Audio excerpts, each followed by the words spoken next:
I see every single new player making these mistakes inside of Counter-Strike 2. Today, I'm going to give you my professional experience and advice in order to give you the opportunity to grow and learn from your low-level mistakes that are holding you back and making it so that you are not as good as you possibly can be inside of Counter-Strike 2. These are going to be extremely basic things, but through my coaching and other experience of just watching players, I see that this is something that newer players struggle with, and it's something that I struggled with way back when I didn't have 14,000 hours inside of this game.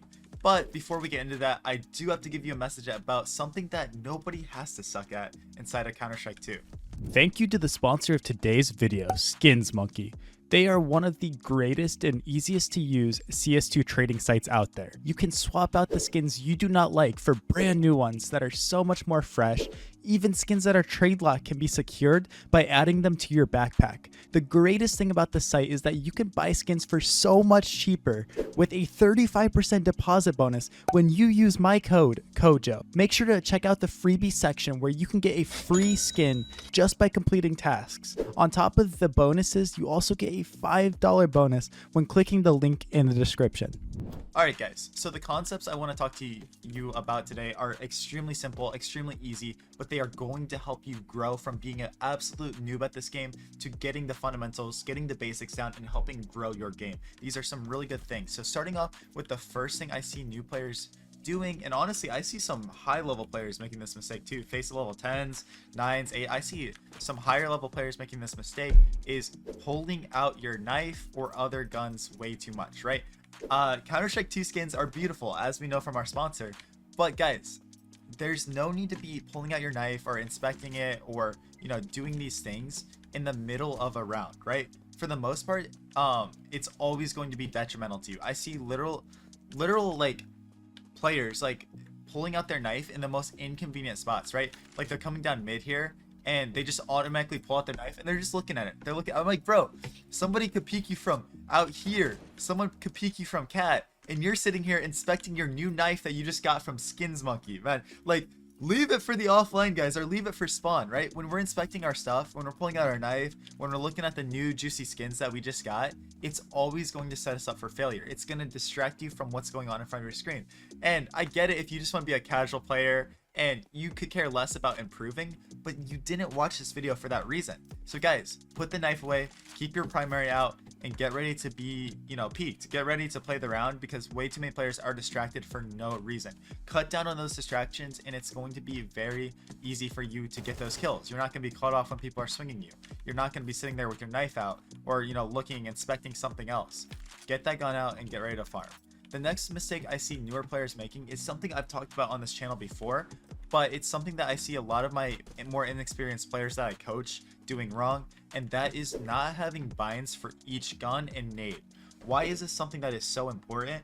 Because guys, if you're sitting there and having to scroll to every single one of your things, you know, if you want to get to your molly and you're having to scroll all the way down, it's just detrimental to the level of play that you're going to be able to get to, and it's going to make you fumble around, right? And I get it. I, for thousands of hours, didn't have binds for these weapons. I use scroll wheel, and that's why I'm giving you this advice. And I got very good at using scroll wheel. So you might be commenting, well, Kojo, you know, I'm very fast at scrolling to my stuff. And trust me, I was too. But seriously, if you want to get better and be able to perform in high stress, high pressure situations, scrolling is not it, guys. You want every single advantage you can get. And when you're going through all your stuff like that, you look like a noob, and you're going to play like a noob, and in those high pressure, high stress environments, you are going to absolutely crumble. So for me, I'll just give you insight as to what I can use. It's totally preference, guys. So for me, if we go down here to the grenades, I use Q for flashbang, which is pretty unique. I use 4 for the HE grenade. I use mouse 5, which is this button on the side here on my mouse for smoke, and then mouse 4 for the mollies and incendiaries, which is on the bottom here. I don't think I have decoys binded because they're kind of useless, and those, like, I do scroll too. Anything you're going to throw in the moment, like you're going to need, like, hey bro, flash for me, you need to be able to pull it out instantly. It's not like, hey bro, flash for me, and you're like, all right, I got you. You know what I mean? Like, you've got to be able to pull it out and throw it. That's something that will instantly help you improve. You're going to suck with it at first, trying to fumble, like learning what button to press or where to go. But in the long run, it is something that will raise your level of play, and you didn't even really have to do much in game, right? You don't have to help your mechanics or anything. You literally helped yourself just by doing that. So it's something that is super underrated, super undervalued, and not enough people are doing it. Now, the next reason that you suck at Counter-Strike is because you're not subscribed to me. Over 90% of my viewers are not subscribed to this channel, guys. You could help me out and help me grow this channel and give you the best tips and tricks. So thank you so much for that. All the subscribers, shout out to all you guys. You guys are amazing. So hit those notifications too. Be ready when I post. I love seeing the fast comments when I post on these videos. So the next thing that we're actually doing wrong inside of Counter-Strike 2 as low level players, as noobs, is we are not utilizing our secondary enough, right? So what players do is they'll shoot and they'll be taking their fights. They run out of ammo and they sit here and reload, right? They sit there and reload in the middle of a fight instead of taking advantage of the secondary that they have, guys. I get it. The Glock is awful. The USP is very bad against armor. But guys, when you're in the middle of a fight and you run out of ammo, pull that secondary out and get them, right? If you have a player on 1 HP and they're like, dude, I need to get out of here, I'm low. If you sit there and reload your Galil, reload your AK, reload all these guns, it's going to fail you. You're going to suck, right? Don't be afraid to pull out that secondary. Oh, I ran out of bullets. Get that secondary out and chase that person down. 1, it surprises them, and 2, it makes sure that you optimize how fast you can kill. It could be the whole difference in the round if you're able to pull that secondary out, or if you have to sit there and reload through your entire rifle. Oppers can learn from this too. When you're posted on an angle with an op, guys, and you're starting to get ran over, like say you're on this angle for some reason, which you shouldn't be opping here, but say you're here, you start shooting, they're starting to run at you, and you pop up for this last shot, and you've got like 3 guys scaling on you, and you shoot, pull out that pistol, right? Especially if you have an upgraded one. Instead of waiting for the shot to be able to shoot again or running out of ammo, pull out that pistol and start firing that thing, because it surprises the other team.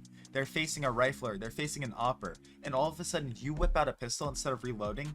It makes it so that you are so much more confident and faster with what you're doing. Not enough players are optimizing that, and it's detrimental to the way you're taking these fights, and it's making it so that you fail a lot. You need to do that. You need to improve. Bonus little tip, guys. Get off the default crosshair. I wasn't planning to put this in the video, but new players, stop using the default crosshair. It sucks. I'd recommend not using the follow recoil crosshair, and overall crosshair, totally preference. I don't care what you use, just get off that default crosshair. It sucks. And guys, the last thing that I see new players doing wrong, the biggest mistakes, is I see new players reloading too much. So it kind of goes hand in hand with like the fighting and stuff. What I'll see players like shooting people as they're scaling out, right? Maybe they're the B player, they're shooting out and there's like a 1 second break in the exec and they still have 17 bullets, and instead of just still holding sturdy and like sitting here waiting, they sit here and have to reload, and then while they're reloading, now the T's run out at them and just completely overrun them, right? Why did you reload? You still have 17 bullets. I get that it's like half your magazine, but in general, I think if you have over 10 bullets, if you're in the middle of like action and all these things, there is no world you should be reloading, right? Think about the A1S. The A1S only has 20 bullets, so if you're using like a Galil or something, right? Why do you need to reload with 17? That's pretty much a full A1S magazine. Just think about it like that. Do I need to reload at 19 bullets here? No, keep going. Keep going. And then with this, I see new players reloading in the worst positions possible, right? They're fighting a guy in the middle here, and instead of like reloading safely behind CT so that they have cover and doing this, they're fighting somebody right here, and then they'll reload in the middle of the open and behind the store, and you're like, well, Kojo, I'm behind cover, I'm behind the store. No, if somebody is here, they're gonna hear you reloading and destroy you, right? And it's stuff that is so obvious, guys, and you might be like, Coach, I don't make these mistakes, but you do. I see these mistakes being made time and time again, and it's something that if you can learn and you can try to at least understand, like, hey, this is bad and I need to fix this, you are going to raise your skill ceiling. All these tips today are going to be stuff that you can work on and actually make it so that you go from face at level 1 to face at level 2, face at level 3. We were all bad players at one point. Every single pro, Simple, Kenny S, all of these players, Zaiwu, Monasi, I'm naming all the operators right now, but like any player, any ECL player you watch, like me, any other player, like they were all noobs at one point, players that had no clue how to play this game, 0 hours, sucked at the game, didn't know anything. But it's about learning these basics, it's about growing, and I believe in you because if I would have been able to help myself and give myself these tips and tricks when I was 0 hours in the game, it would have helped me grow so much because I was a noob when I first started playing this game. It took me thousands of hours to even develop the most basic mechanics because I didn't know what I was doing. I sucked. I didn't have a purpose. Find that purpose in this game and anything is yours. I get so many comments of players being like, I'm 19 years old, I'm 15 years old, I'm 24 years old. Do you think I can be a pro? Anybody can be a pro, but it's about the proper training, the consistency, and the willingness to learn from your mistakes and become a better player and a better person. That's what I want to leave you guys with today. Thank you all so much for supporting me. Thanks for all the people that have been doing my coaching lessons. You can find the link in the description. It's been amazing. I've been learning a lot, helping out a lot of players. I love for you all to keep growing and learning. So check me out live, check my professional matches, and yeah, I would recommend checking out the videos on your screen right now. There's lots of good stuff over here on my channel, and I'll catch you guys all later. Peace out.